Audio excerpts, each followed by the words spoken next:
Южный въезд в Уфу со стороны аэропорта – самое оживленное и загруженное направление столицы Башкортостана. Каждый день по нему проезжает 125 тысяч автомобилей. Из-за большого трафика пробки на транспортной развязке между проспектом Салавата Юлаева и улицей Заки Валиди до января 2021 года были традиционными. 2 полосы на въезд и 2 на выезд не справлялись с потоком машин. Решение реконструировать развязку, вернее, снести старый мост и построить новый, принял глава Башкортостана Ради Хабиров. И в январе 2021 года на пересечении улиц Заки Валиди и проспект Салавата Юлаева движение перекрыли. Возмущений у жителей было много, равно как и недовольства, и критики.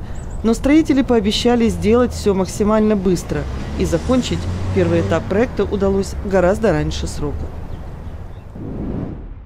Здесь вот большая работа предстоит. 500 газ, выносами связаны, там прокол под Салаваткой. Но это та работа, мы которую должны завершить. У нас 14 где-то сентября. Вот это вот огромная работа. И потом здесь вот начинаем отрабатывать полностью вот этот съезд. Там 100 тысяч кубов ПГС завести надо. То есть мы там срезаем и увеличиваем, да, что ли, увеличиваем да? Туда, чтобы шире пошла, да? Чтобы движение не вот так вот 90 градусов поворот был, а уже нормально там поехал. И надо будет подсыпать, да, получается? Да, ну, это уже никто не заметит, мы быстро работать ходим. Кому не мешать не будем. Вот так вот, где по ночам, где это, ограничивать чуть-чуть движение. Но это такого, ну, как не было, конечно. Ну да, самое основное движение здесь. И вот у нас получается, я вот даже сейчас забыл, это было же 4 полосы, да? Да. Сейчас мы сделали. Плюс мы длину еще протянули, получается. 2 по 24 было, сейчас 24 вот этот пролет, тот 33. Под Салаваткой 1,5 полосы добавляется, чтобы... Зона безопасности, Ради Фаридович, вот эта дорога с Октябрьской революции, чтобы безопасно могла спуститься на Салаватку. И кому надо на Лепесток пошел, кому надо на мост вставку выезд. А вот пропускная способность, вот насколько увеличить? 30%. То есть на треть мы увеличиваем, да? Ну, я 1,5 раза точно. То есть это, да? А вот с синхронизацией с мостом у нас как, нормально идет? А мы там сейчас подойдем к схеме, там схема. Вот мы здесь стоим, так? Да. Вот просъезд, то, что я вам говорю, с Октябрьской революции. Вот здесь вот будет подпорная стена. Те, кому надо безопасно сюда переходить на путепровод, кому надо на мост Воровского вставка и старый арочный мост. У нас с вами получится 5 полос на въезд, вот 92-го года мост, и 5 полос на выезд. Это мост вставка 3 полосы и 2 старый арочный мост пока на текущую дату. То есть 2 проекта взаимоувязаны. Но мы же договорились, мы как этот открываем, вы сразу начинаете реконструкцию, да? Проект готов, да? Экспертизу мы прошли. Ну, надо, договорились. Они заключение вот заказчик с каждой. Ну, тот очень. Ну, вы, наверное, будете участвовать, да? Ну, мы в торгах будем участвовать. Да, обязательно. Его же строим. Да. Его строили, да, А там мы вот эту вот арку сохраним, да? Вот эту же. То есть мы ее просто... Мы в тех заданиях прописали, это исторический облик, и Райфер Мазарович поручение давал, мы поэтому арку сохраним. И тогда, это вот, ну, просто по вашим планам, вот этот вот мост, сколько времени займет его реконструкция старого моста? Старого моста? Может, 56-го, по-моему, или какого? 56-го года. 53-й, 56-й строился, 56-м пустили. Значит, ну, там нормативный срок строительства около 3 лет. Серьезно? Да. Там же все снимается, весь мост снимается. Металл, все, железобетон. А вот эти быки останутся? Остается одна опора целиком меняется, остальные усиливаются. И там порядка около 3 лет, потому что это же надо опять старое разобрать, как здесь вот старое разобрали, а новые собрали. Только там. Но здесь вы быстро сделали. Ну здесь мы сделали, так как, правда, не волшебники, учимся, но быстро. Ради Фаридович, он не на движке собирается, не по примеру моста вставки, а тут, получается, сверху и снизу 2 технологических моста, и с этих моста краны высокой грузоподъемности в навес собирают как конструктор. А у вас, ну, это же металл будет, да? Или... Да, металл будет, да? По мостам большая программа. И у нас Шакша проект готов, Галь проект готов, у нас Столитамакский мост проект готов, Октябрьский мост. Но вот пока вот федеральными деньгами заявились, мы везде работаем, но, к сожалению, пока движения нет. Нам нужно историю с М12 сделать, правильно? Башкиравтодор туда, вот эту всю историю дотолкать. Мы даже обследование провели по нему. То есть есть регламент этот, когда новый объект построен, обследование провели, положительное заключение получили. Тут есть пешеходная возможность, да? Это технологический проход, Ради Фаридович, это для эксплуатации. Мы подземный пешеходный переход же. Он работает. Он весь работает, нормально видно. С выходом на набережную. А вот это вот что будет? Вот где, ну вот этот пятачок, он просто благоустроен будет или он пойдет под развязку? Здесь радиус просто немножко поглубже будет, это будет просто благоустройство. В рамках реконструкции полностью была произведена замена водоснабжения и проведена замена ливневой канализации. То, что вот не справлялось, размывы вот эти были. В рамках этого реконструкции вот эти вот места, эти пятачки, где открытым местом были котлованы, и под Салаваткой горизонтальным бурением новые коммуникации протаскивали. А вы вот начали немножко по городу Трудовой доблести Стеллу? Да, мы... Это вот где вы определились? Здесь не получится показать, да? Вот оно. Вот здесь, наверное, будет. Она... Так, сейчас. Вот здесь где-то. Вот здесь она. Да. Предпроектные моменты все проработали, увязка есть, высота есть, понимание габариты есть. Сейчас будем проектировать и начнем строить.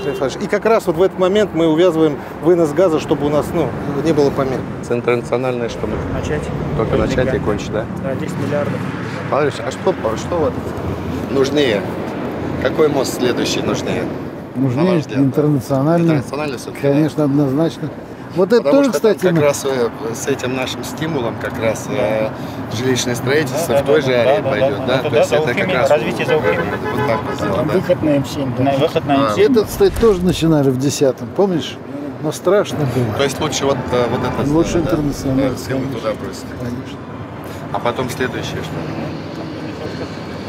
Там вот то, что, да, Рафаэль, вы помните, да, мы по инвестиционным кредитам, да?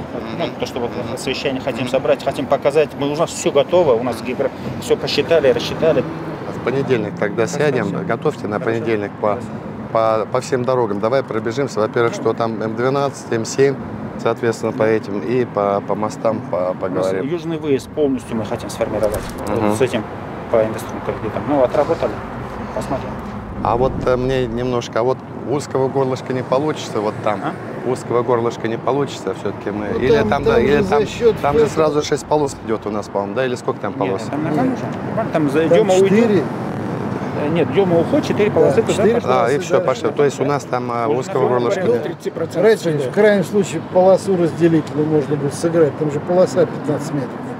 А, вот так вот можно, да? Ну, здесь у нас более-менее чего нормально, Рафаэль. Ну, в любом случае, нам еще один южный выезд из города надо делать, да? В любом случае. А где? Это вот его убирать, и его надо через Р-240 протащить, и протащить надо М5. Иначе, и потом его на Р-240... А там что-то начали проектировать хотя бы, или что, или Ну, техзадание? проектные, помните, показывали, у нас уже наработки Мы есть. согласовывали однопилонный вантовый мост, мы вам схему презентовали в прошлом году, смотрели, где-то по тем моментам было А проектировано. он сколько? Четырехполосный, двухполосный? Четырехполосный. Четырехполосный, да. И там у нас еще одна Трамвайные полоса. пути, соответственно. Мы Думали, сейчас вот трамвай оставляем, резерв Тылу место. нам предоставили, что отдельной полосой будет намного эффективнее, выгоднее и в эксплуатации, и в строительстве на вантовый мост, трамвайные пути, соответственно, пропускная способность уменьшится. Рафаэль, мы его прямо на Меге вытаскиваем, развязку на Меге, потом вытаскиваем дальше до М5 тащим, развязку на М5, а потом дальше перспектива должна от М5 за аэропортом мы за Булгакова должны вытащить его, да? Иначе вот эта вот аэропортская трасса, она, у нас все равно захлебывается, видите, да? Да. Иначе мы его однозначно в аварию, мы его должны дублер сделать в любом случае. Самое главное, 1 сентября, народ спокойно. С Кузнецовского сколько народу сюда сейчас будет мотаться вот так вот? Движение организовать нормально. Да. Ну что, запускаем? Да, надо запускать, а сейчас ребята уберут. Там, Давайте. Уберут и Давайте посмотрим.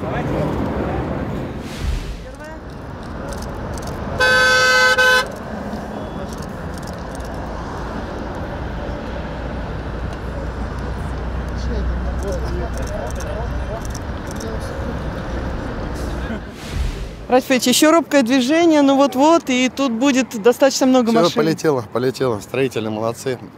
Самое главное, обещали сделать быстро. Строить сложно было? Проблемы Это, были? конечно, сложно было.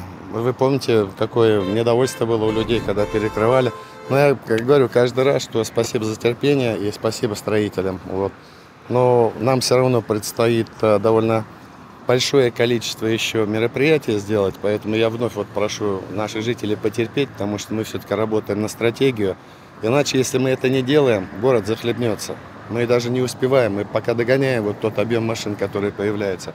Но учитывая восточный выезд, учитывая наши планы соответственно, по мосту через Интернациональное, развязку на Нагаевском перекрестке мы уже делать, приступили. Поэтому это большая комплексная работа. Она, конечно, какие-то неудобства для жителей, но мы свои задачи выполним. Ну еще и этот мост, вот Да, через этот реку Белую. мы в октябре его откроем, в октябре-декабре откроем. Не, в октябре-ноябре откроем. Ничего себе, это же глобально, грандиозно. Да, хорошая история. Спасибо.